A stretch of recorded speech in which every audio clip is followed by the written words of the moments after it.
사도행전 14장으로 가겠습니다.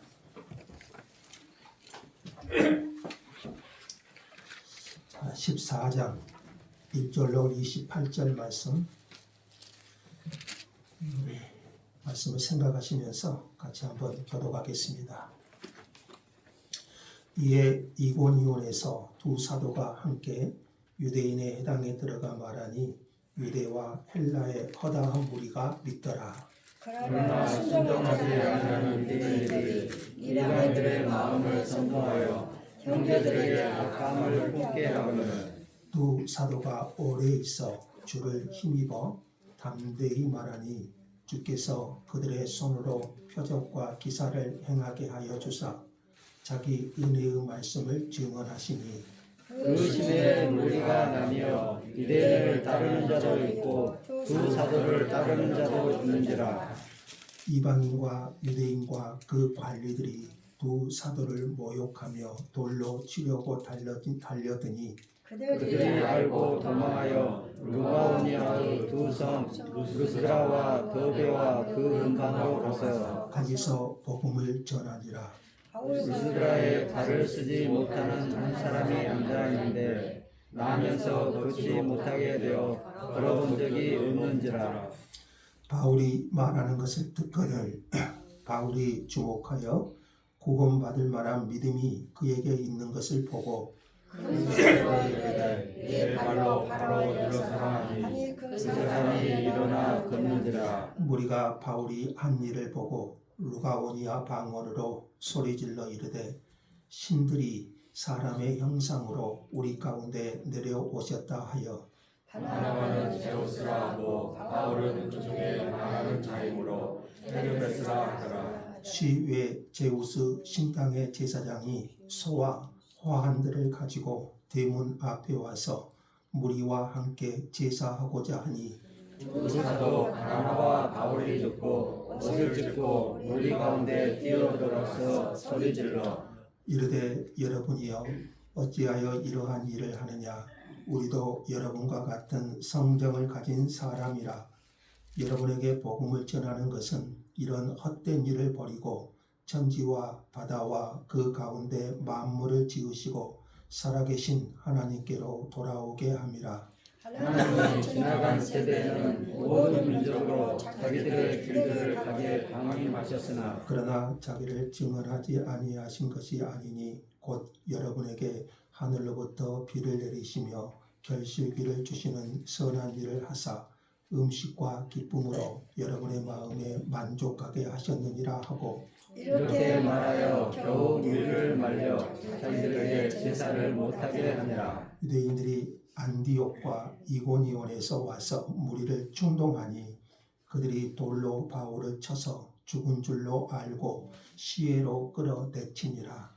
제자들이 들어섰을 때 바울이 일어나 그 성에 들어갔다가 이튿날 바나바와 함께 더베로 가서 복음을 그 성에서 전하여 많은 사람을 제자로 삼고 루스드라와 이고니온과 안디옥으로 돌아가서 제자들의 마음을 굳게 하여 이 믿음에 머물러 있으라 권하고 또 우리가 하나님의 나라에 들어가려면 많은 환난을 겪어야 할 것이라 하고 각 교회에서 장로들을 택하여 금식 기도하며 그들이 믿는 주께 그들을 위탁하고 시리아 가운데로 지나서 갈릴리아에 이르러 말씀을 버가에서 전하고 아달리아로 내려가서 거기서 배 타고 안디옥에 이르니 이곳은 두 사도가 이룬 그 일을 위하여 전에 하나님의 은혜에 부탁하신 곳이라. 그들이 이르러 교회를 모아 하나님이 함께 행하신 모든 일과 이방인들에게 믿음의 문을 여신 것을 보고하고 제자들과 함께 오래 있으니라. 아멘. 자, 459장 찬송 드릴까요?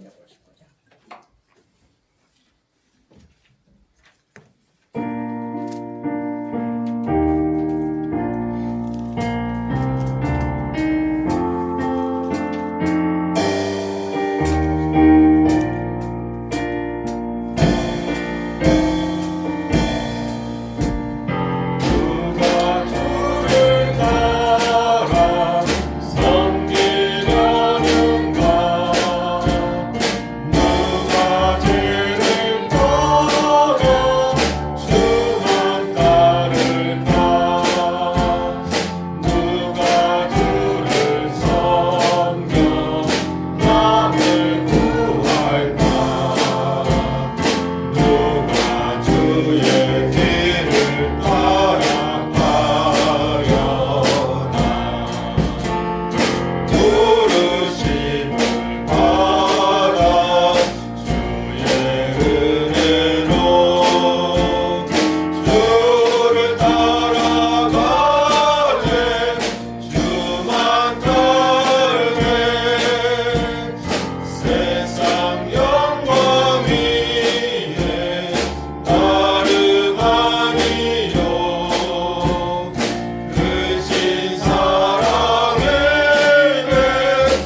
몸이 뻐근하시죠?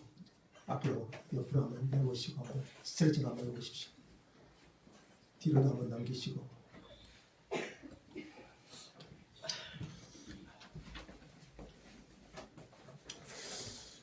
예, 우리 지난주 13장에서 바울이 비시디아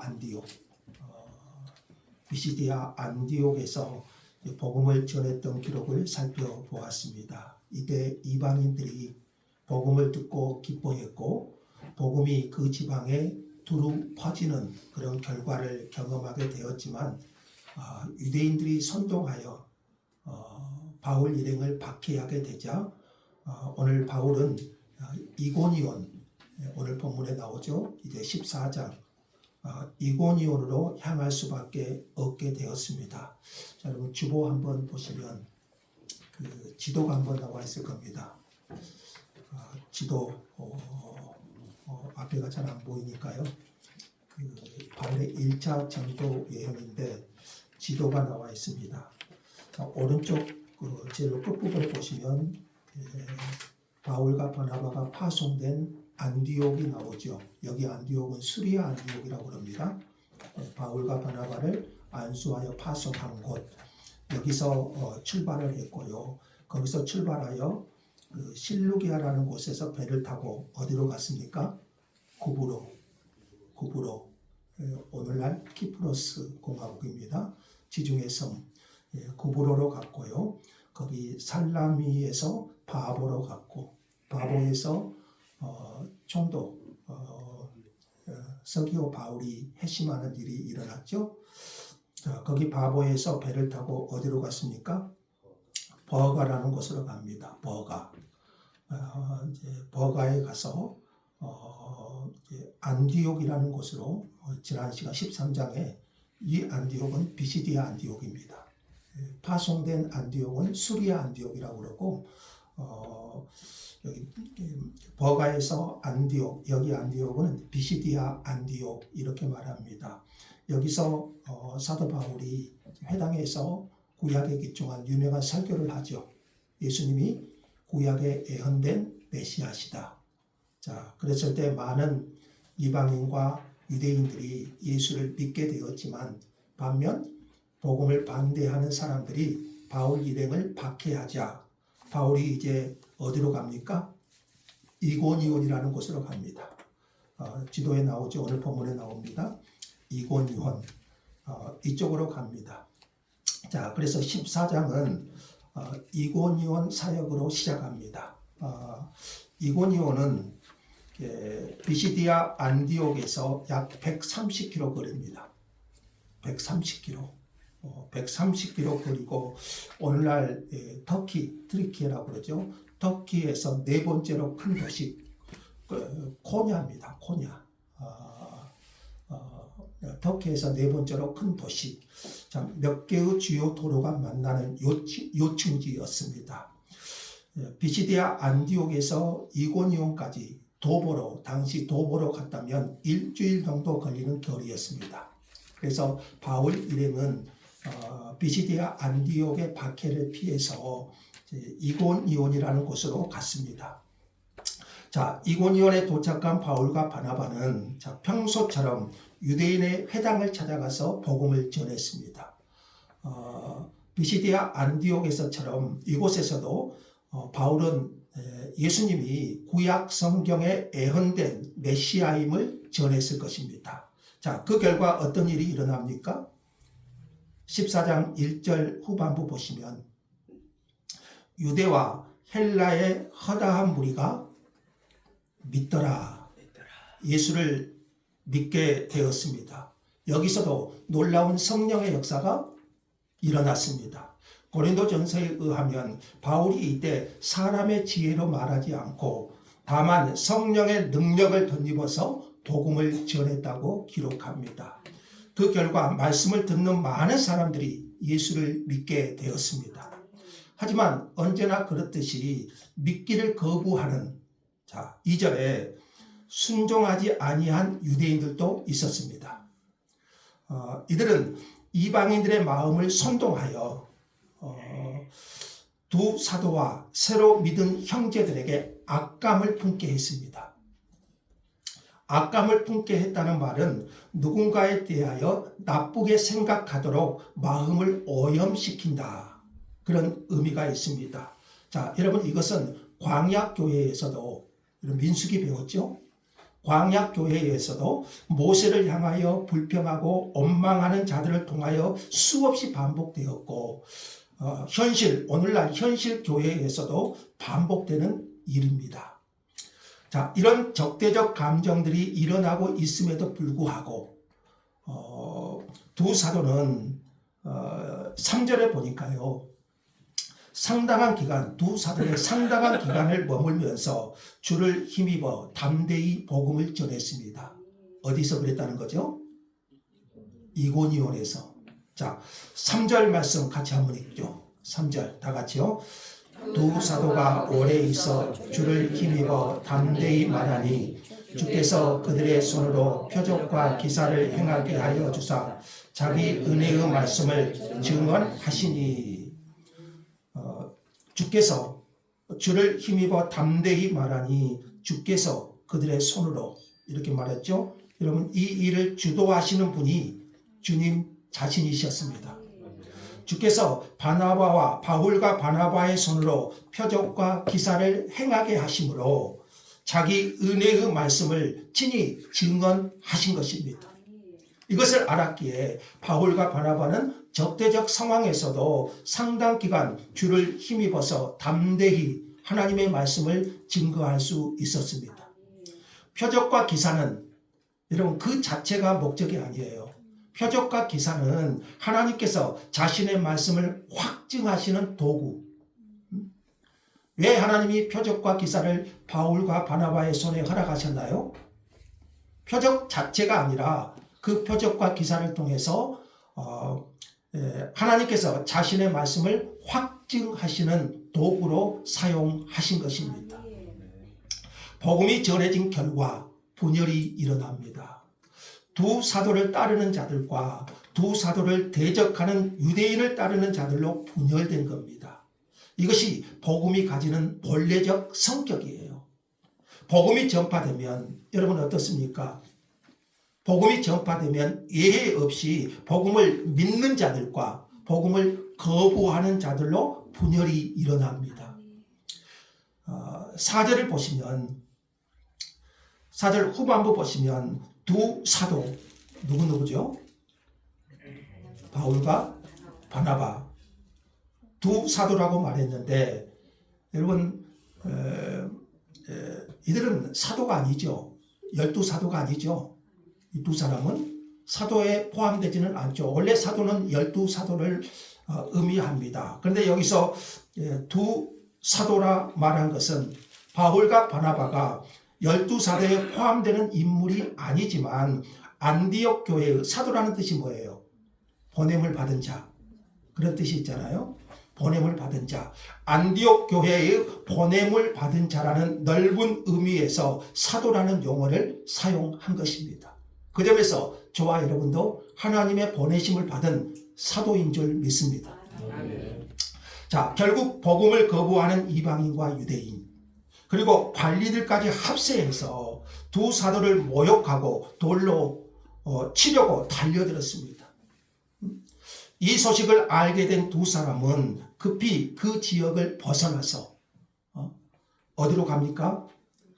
루가오니아 지방 지도에도 한번 보세요. 그 루가오니아의 두 성 루스드라와 더베로 옮기기로 결정합니다. 이고니온에서 박해 때문에. 예수님께서 이런 말씀하신 적이 있죠. 이 동네에서 너희를 박해하거든 저 동네로 피하라. 때로 어떤 이들이 순교를 조장하는 경우를 보는데 왜 도망가냐? 순교하면 되지. 이렇게 말하는 사람도 있는데요. 주님은 그렇게 가르치지 않으셨어요. 여기에 대해서 칼빈이 그리스도인이 가져야 될 균형 있는 태도를 보여주는데 그는 이렇게 말했어요. 그리스도의 종들은 무모하게 원수들의 손 안으로 뛰어들어 죽음을 자초하는 일을 하지도 않고 자신들의 사명을 결코 포기하지 않지만 사명을 완수하는 데에 꼭 필요한 경우에는 죽음도 불사하는 것이 진정으로 합당한 처지입니다. 자, 6절과 7절의 내용을 보시면 결국 이 박해가 이고니온에서 일어나는 박해가 루가오니와 두 성 루스드라와 더베 그 근방에 복음을 전하는 기회로 하나님이 사용하신 거예요. 자, 루가오니아는 당시 갈라디아주의 동쪽 지역입니다. 그러니까 여러분 오늘 이 지역이 사도 바울의 첫 번째 서신이 갈라디아서거든요. 갈라디아. 그래서 이 지역이 갈라디아 지역임을 생각하면서 본문을 묵상하는 것도 도움이 되실 겁니다. 자, 바울과 바나바가 먼저 향한 곳은 이고니온에서 약 30km 떨어진 루스드라입니다. 루스드라. 지도 보이시죠? 루스드라였습니다. 루스드라는 갈라디아 동쪽에 위치한 도시입니다. 산악 도시인데 주민 대다수는 교육을 받지 못한 그런 산악 거주자들이 중심이었고요. 유대인들이 있기는 있었지만 회당이 없었어요. 이곳에는. 그래서 바울이 회당에서 복음을 전했단 말은 없고요. 지금 어디죠? 루스드라. 회당에서 복음을 전했다는 말은 없고요. 대신 이 루스드라에서 누구를 만납니까? 길에서 나면서부터 걷지 못하는 한 남자를 만납니다. 이 상황은 여러분 사도행전 3장에 보시면 성전 미문에 앉아있는 안진병이 그 사람을 한 번도 걸어본 적이 없는 그 사람을 생각나게 하지요. 평생 안진병이로 살아야 되는 이 사람의 운명 얼마나 걷고 싶었겠습니까? 그러나 그는 걸을 수 없었어요. 그런데 이 사람이 바울이 말하는 것을 들었습니다. 자, 9절 한번 읽어볼까요? 9절 다 같이요. 바울이 말하는 것을 듣거늘 바울을 주목하여 구원받을 만한 믿음이 그에게 있는 것을 보고. 자, 이 안진병이가 바울이 전하는 하나님의 말씀을 들었습니다. 그리고 그 말씀을 듣는 가운데 뭐가 생기죠? 믿음이 생겼어요. 그는 유대인도 아니었어요. 하나님께서 행하신 기사와 표적을 본 적도 없어요. 그런데 하나님의 말씀을 듣는 가운데 구원 얻을 만한 믿음이 생겼습니다. 자, 여러분 로마서는 이렇게 말하죠. 다 같이 한번 읽죠. 그러므로 믿음은 들음에서 나며 들음은 그리스도의 말씀으로 말미암았느니라. 그러므로 믿음은 어디서 납니까? 들음에서 나고 들음은 그리스도의 말씀이라고 했잖아요. 이 안진뱅이가 바울이 전하는 말을 듣고 믿음이 생겼어요. 믿음은 하나님의 말씀을 귀 기울여 들을 때 생겨납니다. 우리의 믿음이 여러분 우리의 믿음이 어디서 생겨난다고요? 하나님의 말씀을 들으면서요. 영어에는요 듣다라는 단어가 두 개가 있어요. 하나는 hear, 또 하나는 listen입니다. hear는 그냥 들리는 겁니다. 근데 listen은 귀를 기울여 듣는 것입니다. 그러니까 우리의 신앙이 자라는 데는 귀를 기울여 듣는 것이 중요합니다. 우리의 신앙이 자라고 우리 안에 믿음이 생성되기 위해서는 하나님의 말씀이 귀를 기울여서 들어야 돼요. 안진뱅이는 바울의 말에 귀를 기울여 듣는 가운데서 뭐가 생겼습니까? 믿음이 생겼어요. 할렐루야. 언제나 하나님은 일하시는데요. 뭘 보고 일하실까요? 그 믿음을 보고 일하셔요. 바울은 그에게서 그러니까 뭘 보았냐면요. 그가 구원받을 만한 믿음이 있는 것을 보고. 근데 여러분 믿음이 보인가요? 여러분 옆 사람의 믿음이 보인가 한번 봐보세요. 믿음이 보인가요? 근데 바울은 구원받을 만한 믿음이 있는 것을 보고 그 사람에게 큰 소리로 내 발로 바로 일어서라. 이렇게 말합니다. 순종을 요구하죠. 그러자 그 사람이 일어나 걸었습니다. 한 번도 걸어본 적이 없는 사람이었는데 바울의 명령에 믿음으로 순종해서 일어선 것입니다. 자, 이것을 직접 눈으로 본 루가오니아 지방의 사람들, 특히 루스드라 사람들, 그들이 루가오니아 방언으로 이렇게 말합니다. 신들이 사람의 형상으로 우리 가운데 내려오셨다. 이 신들이 누구를 말합니까 지금? 바울과 바나바를 말하죠. 이 신들이 사람의 형상으로 우리 가운데 내려오셨다. 그도 그럴 것이 한 번도 일어나 걸어본 적이 없는 안진뱅이가 일어나 걸었으니 이렇게 말할 수 있었겠지요. 그리고 바나바는 제우스라고 말하고요. 바울은 헤르메스 이렇게 말합니다. 제우스는 모든 신들의 최고의 신을 가리킵니다. 그리고 헤르메스는 그 제우스의 대변자, 메신저 역할을 하는 사람. 그러니까 그들이 볼 때 바나바는 바울보다 나이가 많고 겉보기에 좀 위험 있게 보이니까요. 제우스.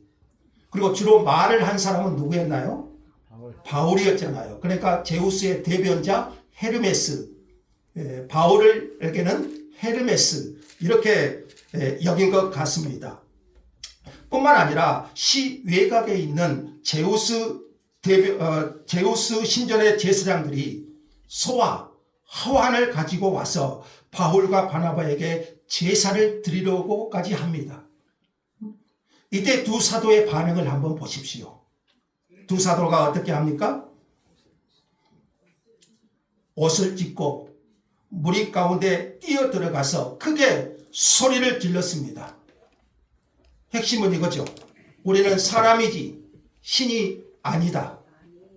너희와 똑같은 성정을 가진 사람이지 우리는 신이 아니다. 큰 소리로 무리 가운데 뛰어 들어가서 외쳤어요. 이것은 어떤 점에서 이들의 거룩한 분노라고 할 수가 있죠. 하나님께 돌아갈 영광을 사람을 향하게 될 때 바울과 바나바의 심령에 일어나는 거룩한 질투의 심정이라고 할 수가 있겠지. 바울이 여러분 위대한 삶을 살 수 있었던 것은 여러분 1세기 최고의 전도자, 모든 신학을 집성한 사람, 그게 바울이잖아요. 그 바울이 위대한 삶을 살 수 있었던 것은 끝까지 예수 그리스도의 충성된 종으로서의 신분을 이탈하지 않았기 때문입니다. 베드로도 고넬료가 엎드려 절하는 것을 막았지요. 그러면서 동일한 말을 한 적이 있죠. 나도 똑같은 사람이다. 계시록에 보면 천사도 요한의 경배를 금하였습니다. 경배를 받으실 분은 여러분 창조주 하나님 한 분밖에 없습니다. 세례 요한이 광야에서 회개의 세례를 베푸니까 많은 사람들이 요한에게 날아와서 세례를 받습니다. 사람들은 요한이 그리스도이기를 바라고 그리스도가 되어주기를 바랬습니다. 그러나 요한은 단호하게 나는 그리스도가 아니다. 그러면서 말하기를 나는 그분의 신발끈 풀기도 감당하지 못하겠노라. 그런 비천한 존재라고 자신을 낮추고 오직 그리스도께로 향하게 하잖아요. 반면 헤롯은 어떻게 했죠? 영광을 하나님께 돌리지 아니함으로 그의 최후가 어떻게 됐습니까? 벌레에 먹혀 죽었습니다. 바울은 자신이 복음을 전하는 이유가 뭐냐? 이런 헛된 일을 버리고, 그럼 우리가 경배할 분은 오직 하나님 한 분뿐이시잖아요. 바울이 복음을 전한 이유가 뭐예요? 이런 헛된 일을 버리고, 이런 헛된 우상 숭배를 버리고 천지와 바다와 그 가운데 만물을 지으신 살아계신 하나님께로 돌아오게 하기 위함이다. 이를 위해서 자신이 복음을 전한다고 말하였습니다. 이렇게 해서 겨우 무리들을 말려서 자기들에게 제사를 못하게 했습니다. 근데 거기까지였어요. 이때 어떤 일이 일어나냐면 19절에 보시면은요, 유대인들이 안디옥과 이고니온에서 온 유대인들이 무리를 충동해서, 자 여러분 보세요. 어디서 왔습니까? 유대인들이 안디옥과 이고니온에서 어디까지 왔어요? 루스드라까지. 여기까지 와서 무리를 충동해서 바울을 돌로 쳐서 죽이게 됩니다. 안디옥에서 루스드라까지 130km가 돼요. 걸어서 10일 거리예요. 자, 그들은 바울과 바나바를 대적하기 위해서 그 먼 거리를 온 겁니다. 복음을 대적하는 사탄의 열심이, 복음을 대적하는 이 사탄의 열심이 어느 정도인지를 보여주지 않습니까? 복음이 전파되는 곳에 항상 이런 사탄의 적대감이 있는 것을 보여주죠. 이 사탄의 열심이 2000년 교회 역사에서 여러분 쉰 적이 없어요. 이 유대인들이요, 무리를 충동해 가지고 돌로 바울을 쳐서 바울이 죽은지를 알고 시외에 내쳤습니다. 바울이 거의 죽게 생겼죠. 돌에 맞아서. 그 돌들이 바울의 머리를 쳤을 때 바울은 누구를 생각했을까요?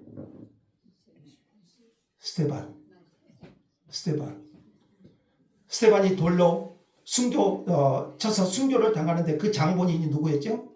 바울이었잖아요. 아마 바울이 돌로 쳐서 죽임을 당하게 될 때 그때 가장 먼저 그의 머리에 떠오른 사람이 바로 스테반이었을 거예요. 바울 사도가 훗날 고린도 후서에서 이런 말을 한 적이 있어요. 한 번 돌로 맞고 바로 루스드라에서 사건을 회상한 거예요. 한 번 돌로 맞고. 그리고 또 갈라디아서에서, 자 지금 이 갈라디아 지역이라고 말씀을 드렸죠. 이 갈라디아서에 보면은요 6장 17절에 같이 한번 읽어보죠. 이후로는 누구든지 나를 더럽게 하지 말라. 내가 내 몸에 예수의 흔적을 지니고 있노라. 이렇게 말했을 때 바로 이 사건을 언급한 것으로 학자들은 해석합니다. 루스드라에서 거의 돌에 맞아 죽을 뻔했던. 여러분 예수 때문에 돌에 맞아본 적 있나요? 바울은 그때를 회상하면서 힘에 겹도록 심한 고난을 당하여 살 소망까지 끊어졌다. 이렇게 전했습니다. 병을 고친 기적에 대한 열광이요, 안진병이를 일어나 걷게 하는 그 열광이 순식간에 돌을 들어 치는 격앙으로 변했는데요. 이것은 예루살렘에 입성하실 때 무리들이 예수님을 어떻게 환영했죠? 호산나, 찬송하리로다. 이렇게 열광했던 무리들이 순간 변해서 십자가에 못 박게 하소서. 여러분 이것을 기억나게 하지 않습니까? 하지만 놀라운 일이 일어납니다. 예수님의 제자가 된 루스드라 사람들이 아마 바울의 시신 앞에서 기도하고 있었을 것 같아요. 돌에 맞아 죽은 줄 알고 사람들이 시외 외곽에 내쳐 버렸지 않습니까? 이때 루스드라 사람들이 바울의 제자가 된, 예수의 제자가 된 루스드라 사람들이 그 바울을 둘러서서 뭐 했을까요? 기도했지 않았겠어요? 이때 하나님께서는 죽은 줄 알았던 바울을 살리셨습니다. 아직 바울의 사명이 다하지 않은 것이지요. 살아난 바울은 다시 그 성에 들어갔다가, 저 같으면 그 성에 못 들어가겠어요. 다시 루스드라 성에 들어갔다가 이튿날 바나바와 함께 이제 어디로 갑니까? 더베로 가서 복음을 전합니다. 이제 20절부터 봅시다.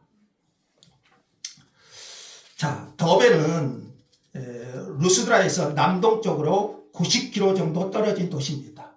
자, 바울과 바나바는 더베에서 복음을 전해서 많은 사람을 제자로 삼았다. 이렇게 짧게 한 절로 묘사되어 있어요. 더베의 사역은.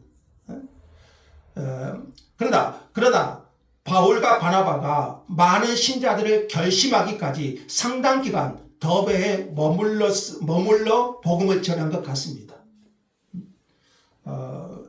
아마 이 제자들 중에는 이 더베에서 상당 기간 머물면서 복음을 전하고 많은 사람들을 제자로 삼았다. 이 내용이 단순히 기록되어 있는데 이 제자들 중에는요, 나중에 바울의 동역자가 된 더베 사람이 나오는데요. 이게 20장 4절 잠깐 봐보실래요? 사도행전 20장 4절에 보시면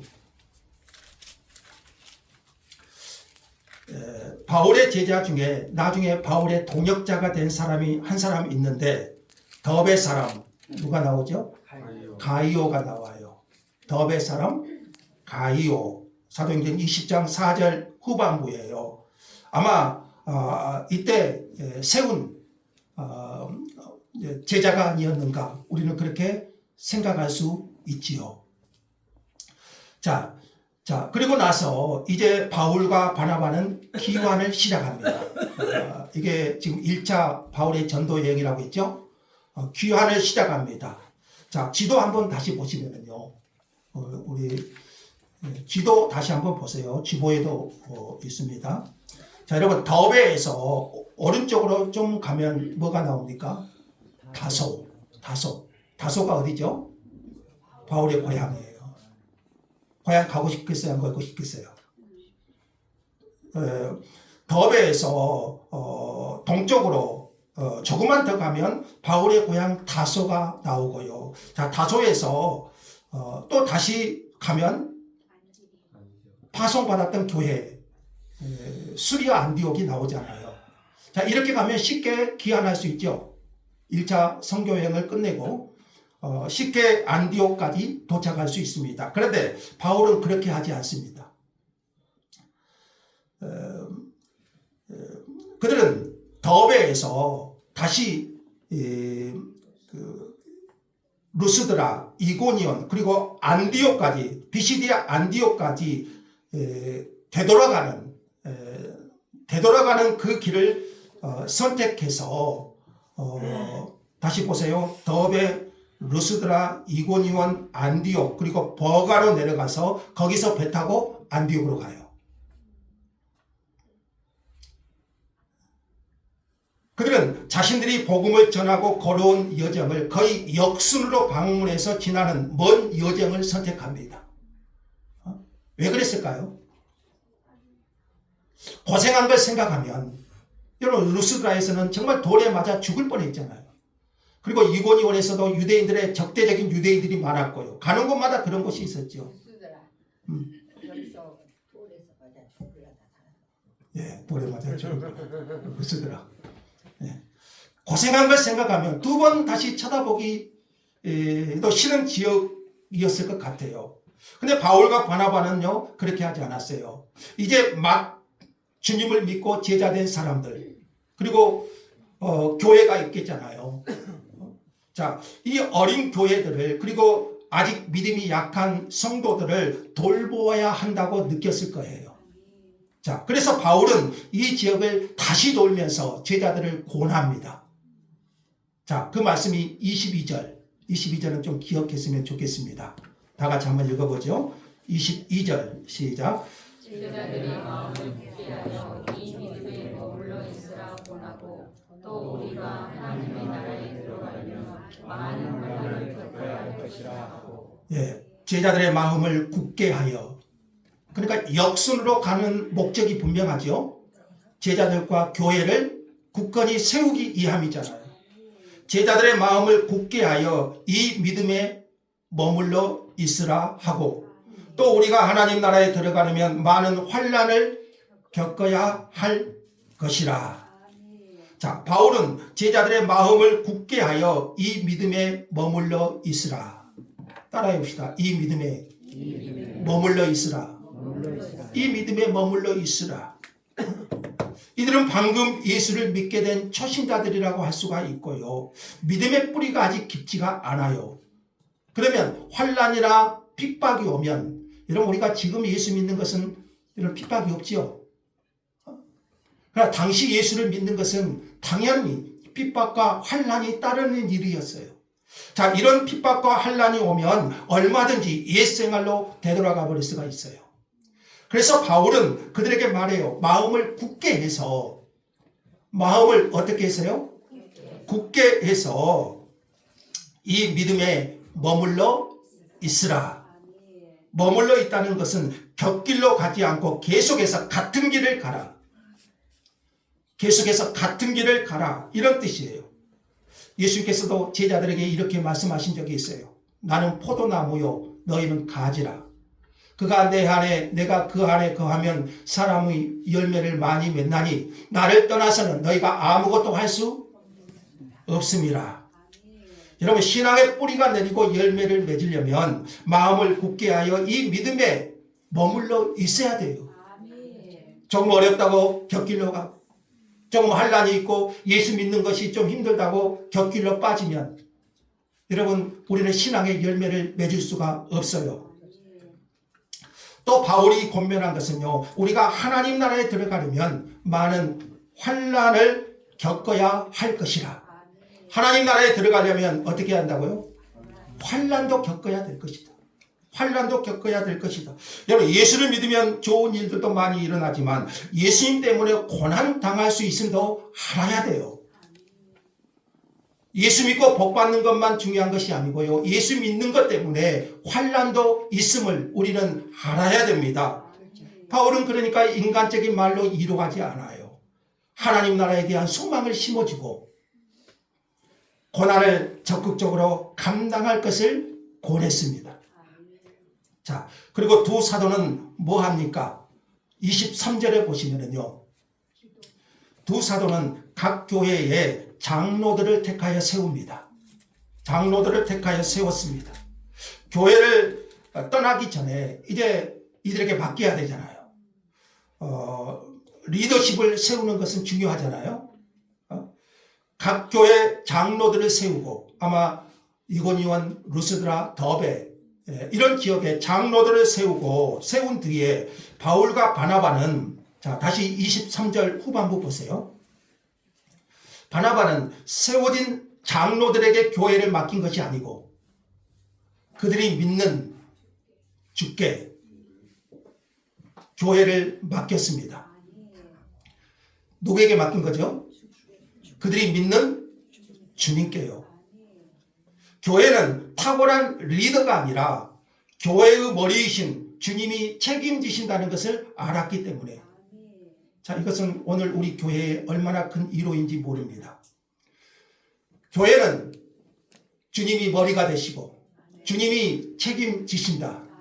이 믿음이 있었기 때문에 바울과 바나바는 리더십에 맡기는 것이 아니고 그들이 믿는 주께 교회를 맡긴 거지요. 자, 이렇게 안디옥 교회로 돌아온 두 사도, 두 사도가 한 일은 교회를 모아, 자, 27절입니다. 이제 성경 보고 하지요. 교회를 모아 하나님이 함께 행하신 모든 일과 이방인들에게 믿음의 문을 여신 것.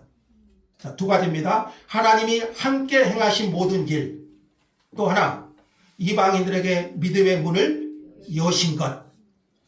이 말씀을 보면은요, 이방 선교는 바울과 바나바의 행위이기 이전에, 자, 누가 사역을 했죠? 바나바와 바울이. 그런데 하나님이 함께 행하신 일이라고 말합니다. 하나님이 함께 행하신 일, 주어가 누굽니까? 하나님이에요. 바울과 바나바가 아니고 그 행위에 함께 하신 하나님이 주어입니다. 이방인들에게 믿음을 여신 분도 하나님이셔요. 자, 이 말씀 다시 보세요. 이방인들에게 믿음의 문을 여신 것. 누가 여셨습니까? 하나님이 여신 거지요.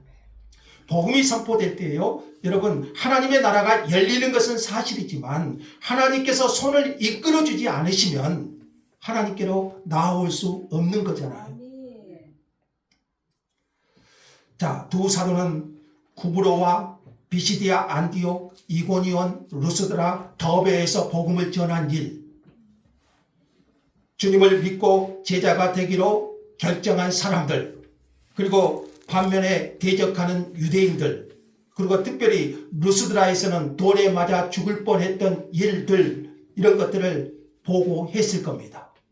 얼마나 선교 보고가 은혜가 있었을까요?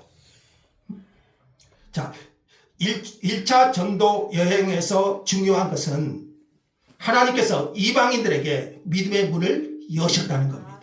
자, 27절이 결론인데, 바울은 해당에 들어가서 유대인들에게 복음을 전했지만 그들로부터 극심한 박해를 받았습니다. 그렇지만 하나님께서 이방인들에게 믿음의 문을 여셨어요. 그 믿음의 문을 여신 분이 하나님이셨지요. 그래서 1차 전도 여행을 돌아보면 결론은 그거예요. 하나님께서 이방인들에게 복음의 문을 여신 것. 그리고 하나님은 바울의 박해를 사용하셨어요. 자, 이렇게 두 사도는 거기서 마지막 28절에 보시면 안디옥에서 오래 있으면서 이렇게 14장이 마치고 소위 사도 바울의 1차 전도 여행도 마치게 됩니다. 자, 이 14장을 공부하면서요. 자, 우리 복음 사역은 반대와 박해 속에서 이루어진다는 것을 한번 생각해 볼 수 있습니다. 자, 복음 사역은요. 그것을 주도하시는 분은 하나님이라고 말씀을 드렸죠. 하나님은 이방인들에게 믿음의 문을 열어주셨어요. 하나님께서 문을 열어주셨다는 말이 이 일에 이형과 고난과 어려움이 없다는 의미는 아닙니다. 하나님이 문을 열어주셨죠. 그러면 여러분 박해도 없고 고난도 없고 환난도 없다, 이런 의미가 아닙니다. 복음은 언제나 반대를 가져옵니다. 마귀가 복음 선포를 극렬하게 싫어하기 때문에 이것은 단지 이방 선교에서만 일어나는 일이 아니지요. 바울은 루스드라 출신의 영적 아들, 나중에 보시면요, 이 루스드라 출신의 영적인 아들이 디모데잖아요. 디모데에게 이렇게 쓴 적이 있어요. 디모데 후서인데요. 안디옥과 이고니온과 루스드라에서 당한 일과, 자, 바울이 1차 전도 여행 때 당한 일과 이러한 박해를 받은 것을 네가 과연 보고 알았다. 디모데를 말해요. 근데 주께서 이 모든 것 가운데서 나를 건지셨다. 그러면서 뭐라고 말합니까? 무릇 그리스도 예수 안에서 경건하게 살고자 하는 자는 박해를 받으리라. 이렇게 말합니다. 주님께서도 이렇게 말씀하신 적이 있어요. 다 같이 한번 읽어보죠. 너희는 세상에 속한 자가 아니요 도리어 내가 너희를 세상에서 택하였기 때문에 세상이 너희를 미워하느니라. 그래서 여러분 복음 전도는요, 이런 박해 속에서 하나님의 복음 역사는 진행이 되는 거예요. 그래서 우리가 감사할 수 있는 것은요, 고난과 박해는 결코 복음의 장애물이 되지 않습니다. 바울이 박해를 당하면 그것은 다른 지역으로 복음이 전파되는 기회로 삼으셔요. 비시디아 안디옥에서 박해가 이고니온으로 향하게 했고요. 이고니온에서 박해가 루스드라 더베로 향하게 했고요. 그러니까 이런 박해를 통해서 하나님은 오히려 복음의 확장을 이루어 가신다는 거예요. 그래서 어떤 학자는 이렇게 말해요. 고난은 하나님의 선교 전략이다. 어떤 선교학자는 그렇게 말하기도 합니다. 이방인을 향한 믿음의 문은 결국에는요, 바울의 고난을 통해서 열린 거예요. 자, 이걸 보면은요, 복음의 문이 열리는 것은요, 하나님의 성령께서 하시는 일이지만, 여러분 대부분을 보면은 우리 현장에서 이런 고난과 어려움들을 통해서 복음이 전해지고, 복음이 그 믿음의 문이 열려지는 것을 우리는 경험할 수가 있습니다. 그러므로 고난과 시련은요, 적들이 이긴다는 증거가 아니에요. 적들이 이긴다는 증거가 아니라 그런 고난과 반대와 시련은 우리가 주님의 길을 걷고 있다는 확증이 되는 것이죠.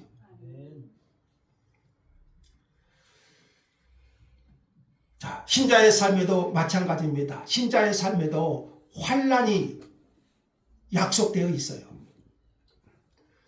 바울은요, 우리가 하나님 나라에 들어가려면 뭘 겪어야 한다고 했죠? 환난을 겪어야 할 것이라. 하나님 나라에 들어가려면 뭘 겪어야 된다고요? 환난도 겪어야 될 것이라 이렇게 권면했어요. 여러분, 이것은 오늘날 우리가 교회 그러면 번영신앙 들어보셨죠? 예수 믿으면 복 받는다. 예수 믿으면 잘 된다. 여러분, 이런 거짓 복음과는 분명히 다르죠. 예수 믿으면 복 받는 자가 아닙니다. 주님은 나로 말미암아 너희를 욕하고 박해하고 거짓으로 너희를 거슬려 모든 악한 말을 할 때에는 너희에게 복이 있다. 그래서 어떻게 하라고요? 기뻐하고 즐거워하라. 하늘에서 너희의 상이 큼이라. 너희 전에 있던 선지자들도 이같이 박해하였느니라. 누가복음 말씀을 한번 읽어볼까요? 너희는 세상에 속한 자가 아니요 도리어 내가 너희를 세상에서 택하였기 때문에 세상이 너희를 미워한다. 이렇게 말하고 있죠. 그러면 예수님 때문에 매일 고난받을 수 있습니다. 예수님 때문에 희생을 당할 수 있고 예수님 때문에 바울이 받았던 박해가 우리에게 밀려올 수도 있습니다. 그런데 여러분, 여기서 분명히 기억하십시오. 이런 고난과 박해는 오늘 우리 그리스도인들, 주님의 제자들에게는요, 의미 없이 허락되지 않습니다. 하나님은 바울의 모든 고난과 환난을 통해서 이방의 믿음의 문을 여셨고요. 오늘 우리가 그런 환난과 박해가 있다면 오늘 그런 것을 통해서 하나님은 믿음의 문을, 그 복음의 문을 열어 가실 겁니다. 마지막으로 여러분, 모든 영광을 사람이 아닌 하나님께만 돌려야 될 줄로 믿습니다. 바울과 바나바는 자신들에게 영광을 돌리려는 루스드라 사람들에게 거룩한 분노를 느꼈어요. 그들의 옷을 찢고 소리를 질렀어요. 하나님께 돌아갈 영광이 사람을 향하게 될 때 바울과 바나바는 거룩한 질투의 감정을 느꼈던 것이지요. 모든 주님의 사람은 하나님의 은혜의 말씀을 증거하는 도구이기 때문에 영광을 사람이 아닌 하나님께만 돌려야 됩니다. 우리의 모든 영광은 하나님이 받으셔야 합당하지. 오직 하나님이 영광 받으시는 교회가 되기를, 우리 교회를 통해서 온 세상에서 하나님께서 영광 받으시기를 주의 이름으로 간절히 소망합니다. 하나님 감사합니다.